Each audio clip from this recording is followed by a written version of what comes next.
Hello বন্ধুরা, কেমন আছো তোমরা সবাই? আশা করি সবাই খুব ভালো আছো, হাসি খুশি আছো।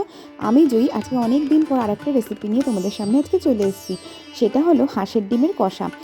এই হাঁসের ডিমের কষা খেতে প্রত্যেকে আমরা কম বেশি সবাই ভালোবাসি। তো চলো আজকে দেখে নিই আমি কি করে করি। ফার্স্টে হাঁসের ডিমটাকে নুন দিয়ে ভালো করে সিদ্ধ করে নিয়েছি, তারপরে ভালো করে ছাড়িয়ে নিয়েছি। হাঁসের ডিমের খোলসটা কিন্তু একটু শক্ত হয় নর্মাল ডিমের থেকে, তো ভালো করে ধৈর্য ধরে ভালো করে ছাড়িয়ে নেব। এরপর কড়াইতে দিয়ে দেবো তেল, তার মধ্যে দিয়ে দেবো আলুগুলোকে নুন হলুদ দিয়ে ভালো করে ঢাকা দিয়ে সুন্দর করে ভেজে নিতে হবে লাল লাল করে। দেখো আলুগুলো সুন্দর করে লাল লাল করে ভাজা হয়ে গেছে। চলো এরপর আলুগুলোকে আস্তে আস্তে তুলে নিই। ভালো করে তেল ঝরিয়ে তুলতে হবে, নাহলে অনেক তেল চলে আসে। যাই হোক, ভালো করে তুলে নিচ্ছি।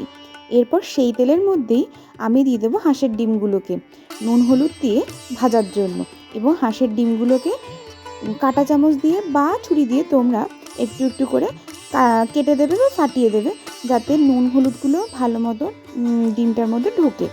তো চলো এরপরে ভালো করে ডিমগুলোকে ভেজে তুলে নিই।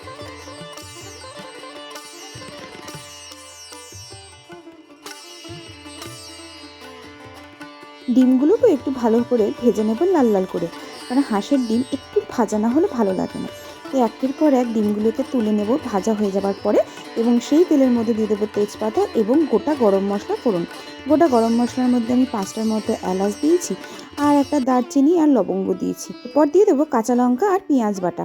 যেহেতু পেঁয়াজটা ভাজতে একটু সময় লাগবে, তাই সবার আগে দিয়েছি পেঁয়াজ বাটা। পেঁয়াজটাকে ভালো করে ভেজে নিতে হবে যতক্ষণ পর্যন্ত তেল না ছাড়ছে। তেলটা যখন হালকা হালকা ছেড়ে দেবে, তখন তার মধ্যে আদা রসুনের পেস্ট অ্যাড করে দেবো, সঙ্গে অ্যাড করে দেবো একটুখানি নুন, আর সঙ্গে দিয়ে দেবো টমেটোর পেস্ট। সব কিছু দিয়ে ভালো করে কষাতে থাকবো।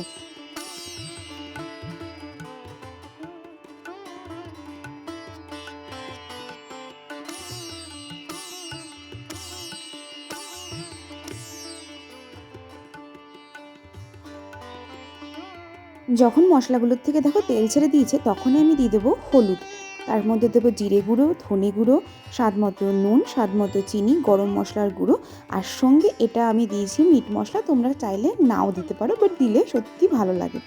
আর সঙ্গে দিয়ে দেবো কাশ্মীরি লঙ্কার গুঁড়ো। ঝালের জন্য দেবো হালকা করে একটুখানি নর্মাল লঙ্কার গুঁড়ো, তোমরা চাইলে সেটাও না দিতে পারো, যার যেরকম স্বাদ অনুসারে তোমরা করতে পারো। ব্যাস, এরপর সব মশলাগুলোকে একসঙ্গে ভালো করে কষাতে থাকবে একটুখানি জল দিয়ে, যতক্ষণ না পর্যন্ত উপর থেকে সম্পূর্ণভাবে তেলটা ছেড়ে দিচ্ছে। চলো ভালো মতো কষাতে থাকি আর তোমরা দেখতে থাকো। দেখো কথা বলতে বলতে তেলটাও ছেড়ে দিয়েছে ভালো মতো, কষানোটাও ভালো মতো হয়ে গেছে। এরপর ভাজা আলু আর ডিমটা একসাথে দিয়ে দিলাম। যেহেতু আমি ঢাকা দিয়ে আলুটাকে ভেজেছিলাম, তাই আলুটা কিন্তু বেশ নরম হয়ে গেছে, তাই একসাথে দিলাম। তোমরা চাইলে আগেও দিতে পারো যদি আলুগুলো শক্ত থাকে। এরপর ডিম আলুটাকে ভালো করে মশলার সাথে কষিয়ে নিতে হবে। ভালো মতো কষে গেলে উপর থেকে দিয়ে দেবো কসুরি মেথি। কসুরি মেথি দেওয়ার পর ভালো করে মিশিয়ে নেবো, এবং নামানোর সময় দিয়ে দেবো ঘিটা দিতে পারো। ঘিটা দিলে সত্যি টেস্টটা সম্পূর্ণভাবে আলাদা হয়ে যায়। ব্যাস, এরপর সম্পূর্ণভাবে ভালো করে মিশিয়ে নামিয়ে ফেলবো গরম গরম হাঁসের ডিমের কষা। এবার নামিয়ে ফেলি। কালারটা কীরকম হয়েছে তোমরাই বলো।